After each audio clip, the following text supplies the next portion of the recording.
Chapter 7, in which Kanga and Baby Roo come to the forest and Piglet has a bath.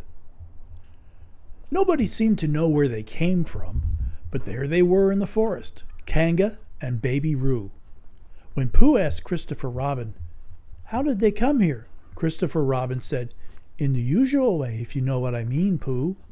And Pooh, who didn't, said, "Oh." Then he nodded his head twice and said, "In the usual way, ah." Then he went to call upon his friend Piglet to see what he thought about it, and at Piglet's house he found Rabbit. So they all talked about it together. "What I don't like about it is this," said Rabbit.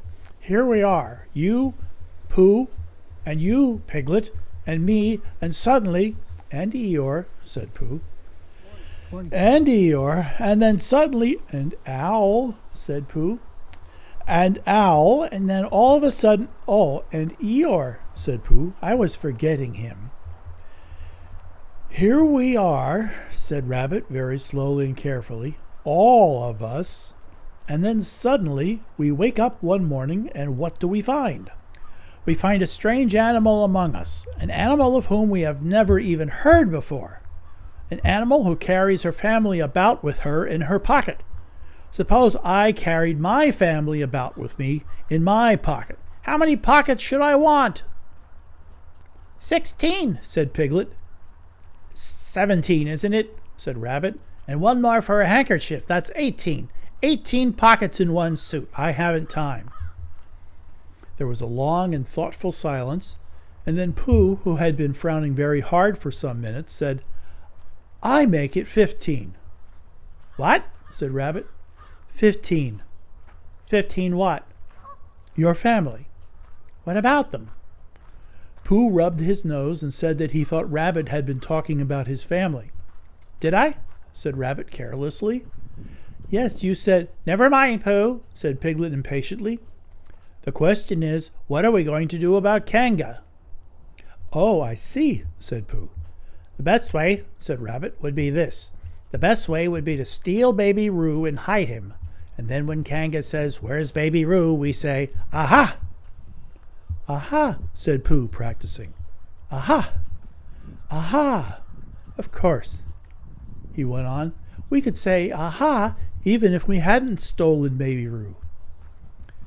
"Pooh," said Rabbit kindly, "you haven't any brain." "I know," said Pooh humbly. "What?" "We say 'aha' so that Kanga knows that we know where Baby Roo is. 'Aha' means we'll tell you where Baby Roo is if you promise to go away from the forest and never come back.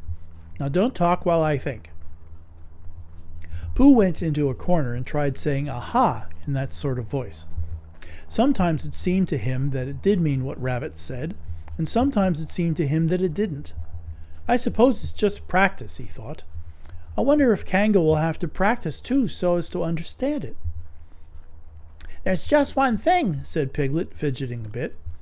"I was talking to Christopher Robin, and he said that a Kanga was generally regarded as one of the fiercer animals.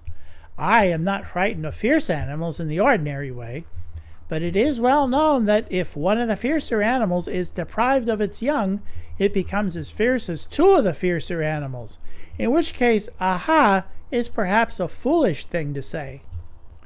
"Piglet," said Rabbit, taking out a pencil and licking the end of it, "you haven't any pluck." "It is hard to be brave," said Piglet, sniffing slightly, "when you're only a very small animal." Rabbit, who had begun to write very busily, looked up and said, "It is because you are a very small animal that you will be useful in the adventure before us." Piglet was so excited at the idea of being useful that he forgot to be frightened any more, and when Rabbit went on to say that Kangas were only fierce during the winter months, being at other times of an affectionate disposition, he could hardly sit still, he was so eager to begin being useful at once. "What about me?" said Pooh sadly. "I suppose I shan't be useful." "Never mind, Pooh," said Piglet comfortingly. "Another time, perhaps." "Without Pooh," said Rabbit solemnly as he sharpened his pencil, "the adventure would be impossible." "Oh!" said Piglet, and tried not to look disappointed. But Pooh went into a corner of the room and said proudly to himself, "Impossible without me. That sort of bear. Now listen, all of you, said Rabbit when he had finished writing, and Pooh and Piglet sat listening very eagerly with their mouths open. This was what Rabbit read out. Plan to capture Baby Roo. Number 1. General remarks. Kanga runs faster than any of us, even me. Number 2. More general remarks. Kanga never takes her eye off Baby Roo, except when he's safely buttoned up in her pocket. Number 3. Therefore, if we are to capture Baby Roo, we must get a long start, because Kanga runs faster than any of us, even me. See number 1. Number 4. A thought. If Roo had jumped out of Kanga's pocket and Piglet had jumped in, Kanga wouldn't know the difference because Piglet is a very small animal. Number 5. Like Roo. Number 6. But Kanga would have to be looking the other way first so as not to see Piglet jumping in. Number 7. See number 2. Number 8. Another thought. But if Pooh were talking to her very excitedly, she might look the other way for a moment. Number 9. And then I could run away with Roo. Number 10. Quickly. Number 11. And Kanga wouldn't discover the difference until afterwards. Well, Rabbit read this out proudly, and for a little while after he had read it, nobody said anything. And then Piglet, who had been opening and shutting his mouth without making any noise, managed to say very huskily, "And afterwards?" "How do you mean?" "When Kanga does discover the difference, then we all say, 'Aha.' All 3 of us?" "Yes." "Oh." "Why, what's the trouble, Piglet?" "Nothing," said Piglet, "as long as we all 3 say it." "As long as we all 3 say it," said Piglet, "I don't mind, but I shouldn't care to say 'aha' by myself. It wouldn't sound nearly so well. By the way," he said, "you are quite sure about what you said about the winter months?" "The winter months?" "Yes, only being fierce in the winter months." Yes, that's all right. Well, Pooh, you see what you have to do?" "No," said Pooh Bear, "not yet." He said, "What do I do?" "Well, you just have to talk very hard to Kanga so she doesn't notice anything." "Oh, what about?" "Anything you like." "You mean like telling her a little bit of poetry or something?" "That's it," said Rabbit. "Splendid. Now come along." So they all went out to look for Kanga. Kanga and Roo were spending a quiet afternoon in a sandy part of the forest. Baby Roo was practicing very small jumps in the sand and falling down mouse holes and climbing out of them. And Kanga was fidgeting about and saying, "Just one more jump, dear, and then we must go home." And at that moment, who should come stumping up the hill but Pooh. "Good afternoon, Kanga." "Good afternoon, Pooh." "Look at me jumping," squeaked Roo and fell into another mouse hole. "Hello, Roo, my little fellow." "We were just going home," said Kanga. "Good afternoon, Rabbit." "Good afternoon, Piglet." Rabbit and Piglet, who had now come up from the other side of the hill, said, "Good afternoon," and "Hello, Roo." And Roo asked them to look at him jumping, so they stayed and looked. And Kanga looked too. "Oh, Kanga," said Pooh after Rabbit had winked at him twice, "I don't know if you are interested in poetry at all." "Hardly at all," said Kanga. "Oh, Roo dear, just one more jump and then we must go home." There was a short silence while Roo fell down another mouse hole. "Go on," said Rabbit in a loud whisper behind his paw. "Talking of poetry," said Pooh, "I made up a little piece as I was coming along. It went like this. Now let me see." "Fancy," said Kanga. "Now, Roo dear." "You'll like this piece of poetry," said Rabbit. "You'll love it," said Piglet. "You must listen very carefully," said Rabbit, "so as not to miss any of it," said Piglet. "Oh, yes," said Kanga, but she still looked at Baby Roo. "How did it go, Pooh?" said Rabbit. Pooh gave a little cough and began, "Lines written by a bear of very little brain. On Monday, when the sun is hot, I wonder to myself a lot. Now is it true, or is it not, that what is which and which is what? On Tuesday, when it hails and snows, the feeling on me grows and grows that hardly anybody knows if those are these or these are those.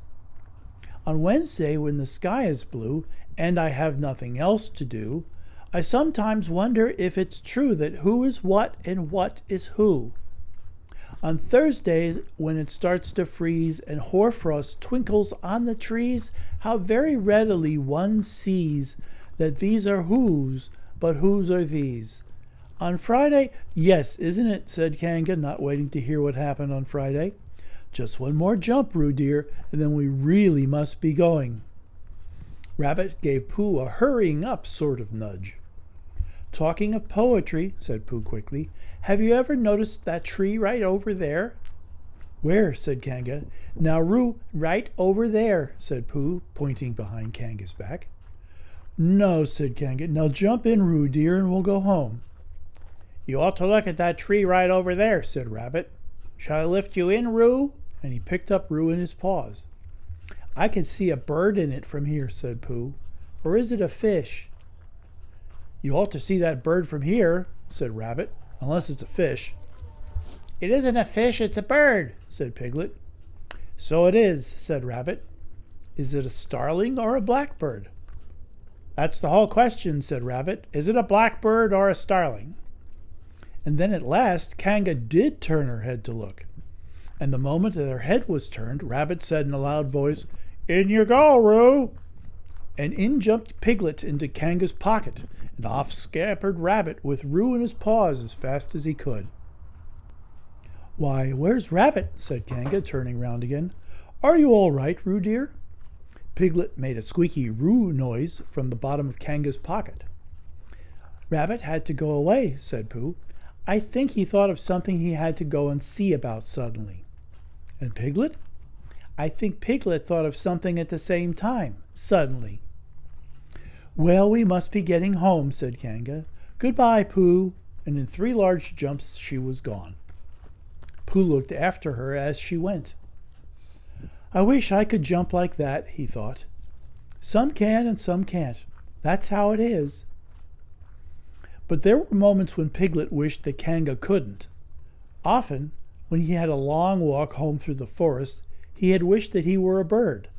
But now he thought jerkily to himself at the bottom of Kanga's pocket, If this is flying, I shall never really take to it. And as he went up in the air, he said, Ooh! And as he came down, he said, Ow! And he was saying, Ooh, ow!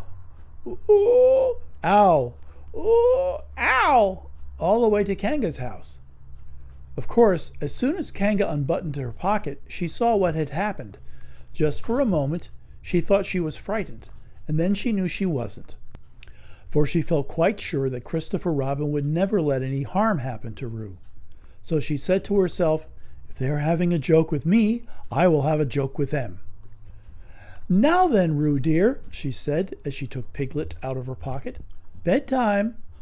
Aha! Said Piglet, as well as he could after his terrifying journey. But it wasn't a very good aha, and Kanga didn't seem to understand what it meant. Bath first, said Kanga in a cheerful voice. Aha! Said Piglet again, looking round anxiously for the others. But the others weren't there. Rabbit was playing with baby Roo in his own house and feeling more fond of him every minute. And Pooh, who had decided to be a Kanga, was still at the sandy place on top of the forest, practicing jumps. I am not at all sure, said Kanga in a thoughtful voice, that it wouldn't be a good idea to have a cold bath this evening. Would you like that, Roo dear? Piglet, who had never really been fond of baths, shuddered a long indignant shudder and said in as brave a voice as he could, Kanga, I see that the time has come to speak plainly. Funny little Roo, said Kanga as she got the bath water ready. I am not Roo, said Piglet loudly. I am Piglet. Yes, dear, yes, said Kanga soothingly. Imitating Piglet's voice, too. So clever of him, she went on as she took a large bar of yellow soap out of the cupboard. What will he be doing next? Can't you see? Shouted Piglet. Haven't you got eyes? Look at me. I am looking, Roo dear, said Kanga rather severely. And you know what I told you yesterday about making faces.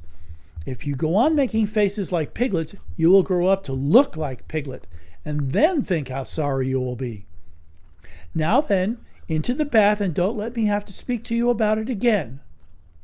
Before he knew where he was, Piglet was in the bath, and Kanga was scrubbing him firmly with a large lathery flannel. Ow! Cried Piglet. Let me out! I'm Piglet! Don't open the mouth, dear, or the soap goes in, said Kanga. There! What did I tell you? You did it on purpose, spluttered Piglet as soon as he could speak again, and then accidentally had another mouthful of lathery flannel. That's right, dear. Don't say anything, said Kanga, and in another minute Piglet was out of the bath and being rubbed dry with a towel. Now, said Kanga, there's your medicine and then bed. What medicine? Said Piglet. To make you grow big and strong, dear. You don't want to grow up small and weak like Piglet, do you? Well then. At that moment there was a knock at the door. Come in, said Kanga, and in came Christopher Robin. Christopher Robin! Christopher Robin! Cried Piglet. Tell Kanga who I am. She keeps saying I'm Roo. I'm not Roo, am I? Christopher Robin looked at him very carefully and shook his head. You can't be Roo, he said, because I've just seen Roo playing in Rabbit's house. Well, said Kanga, fancy that. Fancy my making a mistake like that. There you are, said Piglet. I told you so. I'm Piglet. Christopher Robin shook his head again. Oh, you're not Piglet, he said. I know Piglet well, and he's quite a different color. Piglet began to say that this was because he had just had a bath, and then he thought that perhaps he wouldn't say that. And as he opened his mouth to say something else, Kanga slipped the medicine spoon in, and then patted him on the back and told him it was really quite a nice taste once you got used to it. I knew it wasn't Piglet. I wonder who it can be. Perhaps it's some relation of Pooh's, said Christopher Robin. What about a nephew or an uncle or something? Kanga agreed that this probably what it was, and said that they would have to call it by some name. I shall call it Poohtell, said Christopher Robin. Henry Poohtell for short. And just when it was decided, Henry Poohtell wriggled out of Kanga's arms and jumped to the ground. To his great joy, Christopher Robin had left the door open. Never had Henry Poohtell Piglet run so fast as he ran then, and he didn't stop running until he had got quite close to his house. But when he was 100 yards away, he stopped running and rolled the rest of the way home so as to get his own nice, comfortable color again. So Kanga and Roo stayed in the forest, and every Tuesday Roo spent the day with his great friend Rabbit, and every Tuesday Kanga spent the day with her great friend Pooh, teaching him to jump, and every Tuesday Piglet spent the day with his great friend Christopher Robin. So they were all happy again. End of chapter 7.